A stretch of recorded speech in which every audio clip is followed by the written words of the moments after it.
Hello and welcome. My name is Sunshine Amos, the CEO and Project Manager, Sunshine Resources. In this video, we shall be talking about some of the basic things you will do when making bar soap. And so if you have not watched a full-fledged video on how to make bar soap, I have dropped a link in the description box below this video. And if you're new to this channel, I suggest you click on the subscription button so that you get posted of all our videos and resources each time we upload them. Now, just like I said earlier, in this particular video, we shall be talking about what you need to do when making bar soap, and I will also attempt to answer some of your frequently asked questions and also throw light on marketing strategy. Now, normally when making bar soap, the most ideal oil is the palm kernel oil, also known as PKO. It's going to give you a much harder soap. Please bear in mind that you have to adjust the specific gravity of the lye solution to 1275.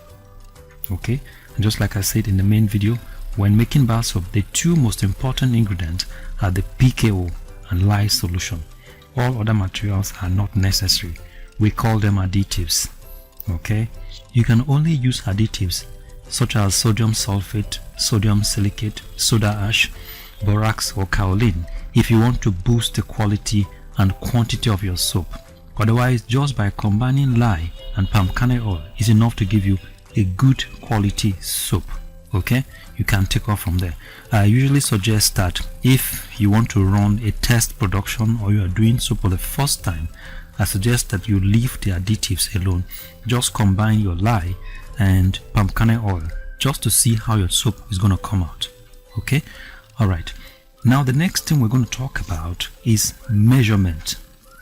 Measurement. This is where many people run into trouble. Measurement of materials. I conducted an analysis recently to find out why most people run into trouble in this area, and I realized that it is because mathematics is involved.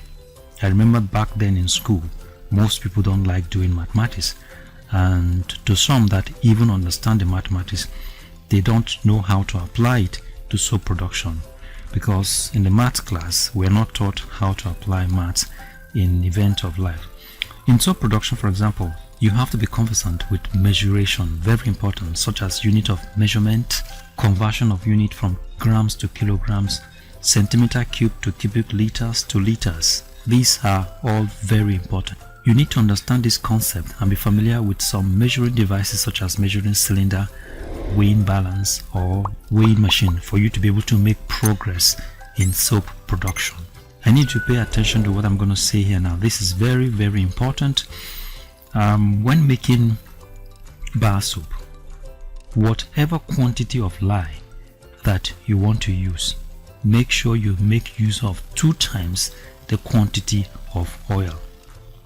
The quantity of oil will always be 2 times the quantity of lye. Now take for example, you're using 4 cups of oil, then you must use 2 cups of lye. The cups you are using for measuring the oil and the lye must be of the same volume. Okay, the cups we're talking about here must be of the same volume. 4 cups of oil will require 2 cups of lye, the same size of cup. Do not use a bigger cup for oil and use a smaller cup for lye. That will not work. You have to use the same size of cup for the 2 liquid. 4 cups of oil will definitely require 2 cups of lye. 4 cups of oil will definitely require 2 cups of lye. And just like I said earlier, the size of the cup does not matter as long as you maintain the same ratio. Now, if you want to use bucket, it's the same ratio. 4 buckets of oil and 2 buckets of lye. 4 buckets of oil, 2 buckets of lye. The size of the bucket should be kept constant. The size of the bucket should be kept constant, the same size. Don't use a bigger bucket for measuring oil and use a smaller bucket for measuring lye and say bucket is bucket. No, that doesn't work. It has to be same size of bucket. The size of the bucket must be kept constant because we are working with ratio here. There must be a constant. Okay, now even if you're using spoon, let's say you're using spoon, okay, here you're going to use 4 spoons of oil and 2 spoons of lye. same size of spoon. Okay, same size of spoon. We are maintaining the same ratio. Now if you're using 8 cups of oil, it means that by this ratio you're going to measure 4 cups of lye. The ratio of lye to oil must be 1 to 2. The ratio of lye to oil must be 1 to 2. The amount of oil used must be 2 times that of lye. This is by default the amount of materials that will make your soap not to be toxic to the hands of the user. Okay, and by default is assumed that when you make use of 8 cups of oil and 4 cups of lye, you will notice that the quantity of oil is 2 times that of lye, and by default all the oil will neutralize the quantity of the lye to form soap. Okay, so even if you're using drum, it is supposed that 4 drums of oil will always take 2 drums of lye. Now the next thing I want to talk about is the mold. When making practice at home, you want to practice how to make bar soap. You can use any mold, it doesn't matter. You can improvise any plastic material or wood material for your mold. But if you want to go commercial, silicone mold is the best. Okay, silicone mold is the best if you want to go for commercial production. Now the next point I want to talk about is the business side of it. This is where most people are interested in.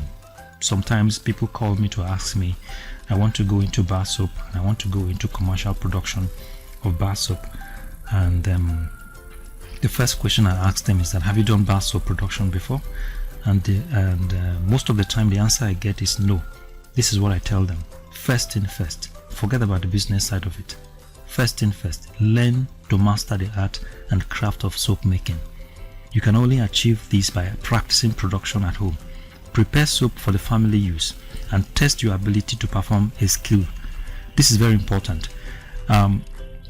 You need to understand who you are.